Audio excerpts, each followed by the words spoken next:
Hey, up. Where are you going? Tell Sansa her sister's home. The inspiration for the scene was Odysseus returning after his long wanderings. No one recognizes him. You see her looking at Winterfell from that vantage point on the hill. I would hope that it stirs some emotion in you that this girl who's been through what she's been through and experienced many of the insane and awful things she's experienced and come out the other side stronger for it is finally coming home. But the second she comes home, she realizes that it's not the same place. It's a lot of homecomings in this season. I think the crucial thing here is the reunion with Sansa. In some ways, they're very similar to who they were, except more so. You know, Sansa always wanted to be a lady, and Arya always kind of wanted to be a fighter. In other ways, they're so different than they were when they last saw each other. Both of them have had difficult journeys and difficult in their own ways. I think they come to respect the other in terms of how they've grown as people, but at the same time, that doesn't diminish the tension between them. Jon left you in charge. He did. By the end of that scene, they finally get to a place where there's a connection that's more genuine. And the idea with the scene was we wanted to lay in the beginnings of the storyline where Sansa realizes what Arya is now. Your list of people I'm going to kill. Sansa doesn't really know much about where Arya's gone and what she's done since they last saw each other. This scene, more than anything else, tells her what she's been up to. And the fact is, Brienne is a pretty legendary swordswoman, and it looks like Arya maybe beat her. I mean, Sansa's watching it, and she's not quite sure, is Brienne holding back? Arya's really good at killing people. That's a bit worrisome. Who taught you how to do that? No one.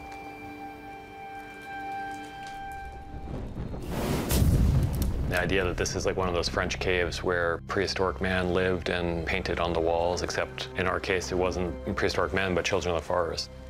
It's supposed to be something that's very evocative of the thousands of years that have passed since these caves were first explored and the paintings were first made, and also obviously something that's quite relevant to the current storyline because it's about how these two disparate peoples united to fight the common enemy. There are a number of symbols on the walls. Some of them are supposed to remind us of patterns we've seen before.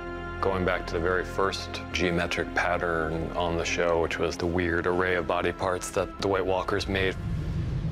One of the things we learned from these cave paintings is that the White Walkers didn't come up with those images. They derived them from their creators, the Children of the Forest.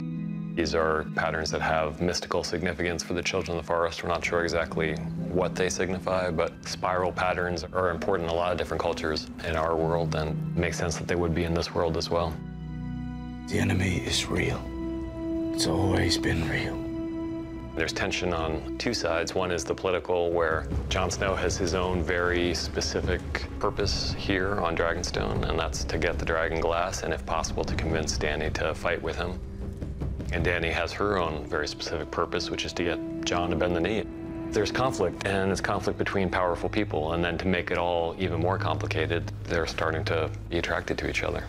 And so much of it is not from dialogue or anything we wrote, it's just the two of them in a small space, standing near each other, and us just watching that and feeling the heat of that. What is it? We took Casterly Rock. That's very good to hear. Isn't it?